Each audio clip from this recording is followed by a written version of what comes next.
Oi, gente, tudo bem? Hoje eu estou de volta depois de um longo tempo de ausência, mas para dar continuidade ao projeto Lendo Ficções do Borges. Hoje a gente vai começar com o primeiro conto da parte Artifícios, e o primeiro conto é o Funes o Memorioso, que é um dos contos mais importantes do Borges, né? Um conto bem interessante. E que rende bastante discussão, né? Esse conto é um conto sobre um rapaz, né, o Funes, que depois de um acidente é incapaz de esquecer as coisas. Na verdade, ele lembra de tudo. Tudo, tudo, tudo. E ele não consegue mais, vamos dizer assim, generalizar as coisas. Então ele sofre um transtorno de memória, né? Não pela perda da memória, mas por uma memória, vamos dizer assim, perfeita, entre aspas, e a gente vai entender por que desse perfeita. O conto é narrado em primeira pessoa por um personagem que se assemelha ao Borges, né? É um escritor e é argentino, então assim, Borges normalmente utilizando aquele recurso da autoficção, embora não esteja dito que é o Borges, mas assim, uma coisa sugerida.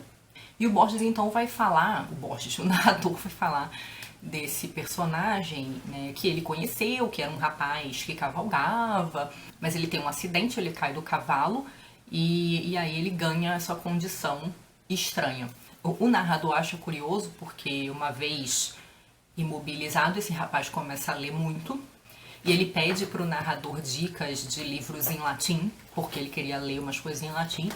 O narrador acha aquilo meio excêntrico e de uma certa forma pretencioso, né? Esse cara não estudou nada, agora ele acha que vai pegar um texto em latim, um dicionário simples e vai ler, e manda uns livros difíceis para ele. Mas quando ele vai embora, né, o narrador tá ali naquele lugar em visita, ele lembra que deixou esses livros lá, emprestados com o Funes. E então ele vai na casa do Funes para pegar os livros de volta e tem então uma longa conversa lá com o Funes, em que o Funes revela para ele essa sua condição de ser incapaz de esquecer as coisas. O Borges diz no prefácio dessa segunda parte que Funes o Memorioso é uma alegoria da insônia. E é curioso porque quem já sofreu de insônia, né, alguma vez, né, ou quem sofre de forma recorrente, tem essa sensação de que as coisas são muito vívidas, como se as coisas sempre chamassem muito a sua atenção, que é uma experiência que o Funes vive. Né? O Funes diz que a insônia para ele é como a vigília, o sono para ele é como a vigília das pessoas, que para ele conseguir dormir ele tem que se voltar para o escuro e imaginar tudo muito escuro, porque senão ele fica lembrando indefinidamente de tudo. E aí o Funes começa a ter uma noção diferente do mundo, porque ele não consegue mais categorizar. Né? E aí, então, aqui o Borges está fazendo uma discussão sobre a teoria do conhecimento e também, de uma certa forma, sobre o funcionamento da linguagem. Na teoria do conhecimento, para saber e para discutir, racionalizar sobre as coisas precisam ser reunidas em grupo, né? Precisam ser categorizadas.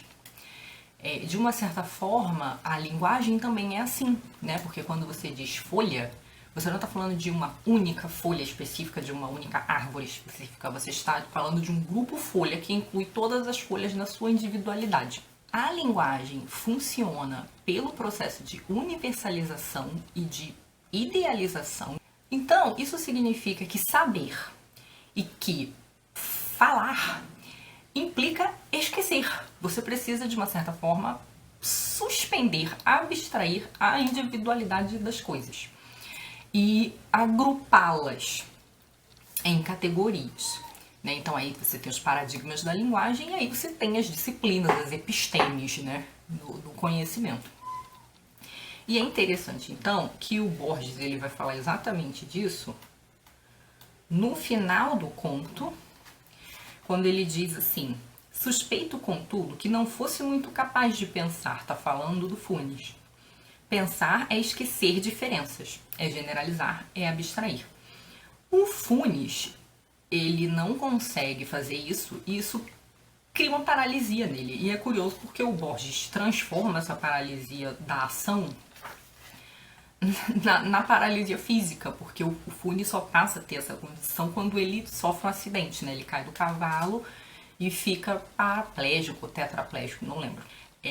E assim, o Funes é tão incapaz de esquecer a univocidade, a singularidade das coisas, que ele quer criar um sistema numérico que é qualquer coisa menos um sistema, porque ele quer dar uma palavra específica para cada número, para cada quantidade, sendo que isso é o contrário de sistema, né? O sistema vai trabalhar com a ideia, né, das dezenas, das centenas, então você vai dizer, né, até o próprio narrador tenta explicar isso aqui pro Funes, que do que ele está querendo fazer não faz qualquer sentido. E o Funes vai dizer também que ele não só tem muita dificuldade de distinguir entre os seres, como distinguir entre os seres nos diferentes momentos do dia. Então ele diz aqui: não só lhe custava compreender que o símbolo genérico cachorro abrangesse tantos indivíduos díspares de diversos tamanhos e diversa forma. Incomodava-o que o cachorro das 3 horas e 14 minutos visto de perfil tivesse o mesmo nome que o cachorro das 3 e 15 visto de frente.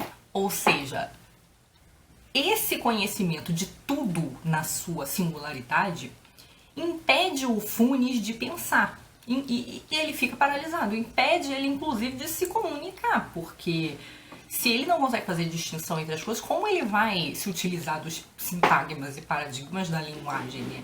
O conto, de uma certa forma, volta para a questão dos arquétipos platônicos, né, que de uma certa forma nos ajuda no processo de categorização. Nesse sentido, então, a conhecer tudo como Funes é não conhecer nada, né, não ter acesso ao conhecimento de nada e, por consequência, não conseguir agir. E isso mostra que o processo de generalização é importante porque é ele que nos permite agrupar, conceituar, generalizar, tecer analogias, organizar conceitos. Então essa incapacidade de generalizar dificultaria qualquer tentativa de solidificar ou de alcançar o conhecimento sobre algum assunto. A incapacidade, então, de generalizar, ela impede a sistematização e a aquisição do conhecimento. Uma coisa curiosa com esse conto é que, assim, obviamente, esse conto é de 42, o Borges fala que é uma metáfora da insônia, faz essa relação com a teoria do conhecimento, que também pode ser aplicada à linguagem, de uma certa forma também pode ser aplicada ao funcionamento da memória, né? A gente sabe que pra gente solidificar a memória, a gente precisa esquecer certas coisas, né? A nossa mente tem o seu modo de traçar as prioridades, a gente não pode lembrar de tudo, a gente lembra do que é importante pra gente, pra nossa vida, pra nossa sobrevivência, enfim. Mas é interessante porque a história de Funes me faz pensar na nossa experiência com a internet, né? Que para quem, especialmente para quem fez essa transição do analógico pro digital e virtual, enfim, a gente precisa criar ou encontrar as ferramentas de seleção e de hierarquização da informação virtual, da informação da internet. Porque essa sensação de paralisia é muito grande, porque a gente tem acesso a uma informação muito grande sobre tudo e a gente acaba se tornando, como Humberto Eco dizia, a gente não se especializa em mais nada, né? Porque a gente pode ter acesso a qualquer informação sobre qualquer assunto. E muitas vezes tendo dificuldade de hierarquizar essas informações por ordem de importância. Então, assim, a gente vive, de uma certa forma, uma luta diária na internet, que alguns se saem melhor que outros, de saber utilizar a informação da internet, né? Muita gente se deixa enganar, muita gente cai, por exemplo, em golpes, né? Ou acredita nesses hoaxes da vida, porque não conseguiram ainda muito bem identificar as informações válidas. E é uma tentação muito grande, essa tentação diante da informação fácil, a de que a gente procura informação sobre tudo. E que no fim das contas, né, até é uma informação que a gente não é capaz de reter, porque é muita, e porque muitas vezes é uma informação muito vasta, né, não de um assunto específico. Né? Então, assim, eu não sei se essa é uma... Eu acredito que seja, eu acredito que leitores contemporâneos cheguem nesse insight lendo o conto do Funes, E é interessante como às vezes o Borges consegue ser profético com seus contos, né? Me digam aí no que vocês pensaram com esse conto, se vocês pensaram em mais alguma outra coisa, tá? Eu não me aprofundei muito nas peculiaridades da teoria do conhecimento, porque é uma coisa muito vasta, assim, tem muitos filósofos que falam sobre isso e não é minha área de especialidade. Mas eu dei uma pesquisadinha e acho que assim, no plano genérico a coisa ficou mais ou menos explicada. Mas se não ficou, vocês podem me perguntar aí que eu busco saber, tá bom? É isso, gente. O conto do próximo vídeo é A Forma da Espada.